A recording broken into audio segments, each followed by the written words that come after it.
Hi అండి, hello, నమస్తే. నేను మీ జర్నలిస్ట్ గోపిని. ఈరోజు ఒక ముఖ్యమైన విషయం చెప్పాలనే ఈ వీడియో చేస్తున్నాను. అందువల్లనే ప్రధానంగా ఏంటంటే ఈ మధ్య అంటే రేషన్ బియ్యంకి సంబంధించి కాకినాడ పోర్ట్లో కొన్ని కోట్ల రూపాయలకు సంబంధించినటువంటి రేషన్ బియ్యాన్ని పక్క దేశాలకంటే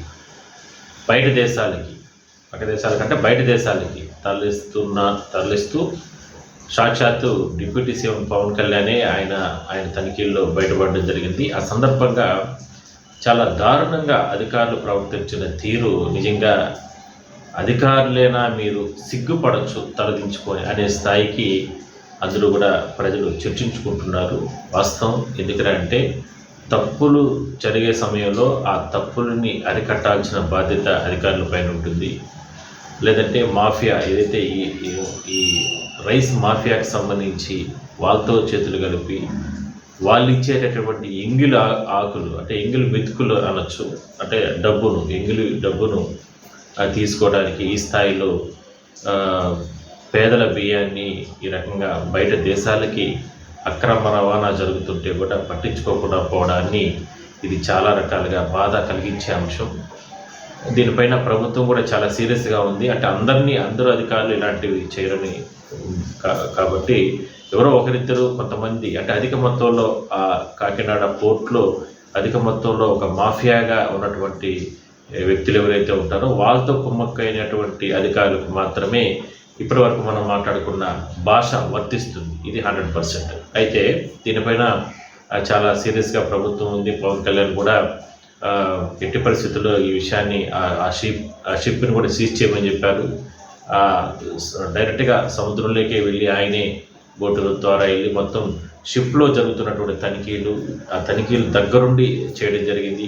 ఆ సందర్భంగా ఎక్కడెక్కడ ఈ బియ్యాన్ని దాచిపెట్టారో అంటే బయట దేశాలు తీసుకెళ్ళడానికి ఆ గదుల్లోకి కూడా వెళ్ళి ఆయన దగ్గరుండి పరిశీలన చేశారు.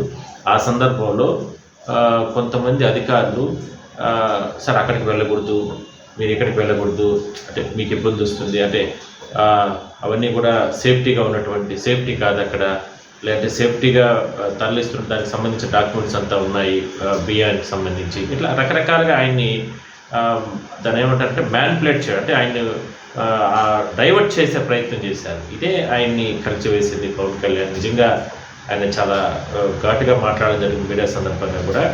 అయితే ఈ రేషన్ బియ్యానికి సంబంధించి ఇంత దారుణంగా జరిగింది కాబట్టి దీనిపైన పూర్తి స్థాయిలో విచారణ జరిపి అవసరం వస్తే పీడీ యాక్ట్ కేసులు పెట్టడానికి కూడా ప్రభుత్వం సిద్ధమవుతోంది. అది త్వరలోనే, ఎందుకంటే అది ఒక ఎర్రచందనం స్మగ్లింగు లేదంటే ఇట్లా రకరకాలుగా మారక ద్రవ్యాల స్మగ్లింగ్ ఇట్లాంటి విషయాల్లో పీడీ యాక్ట్ అనేది వర్తిస్తుంది.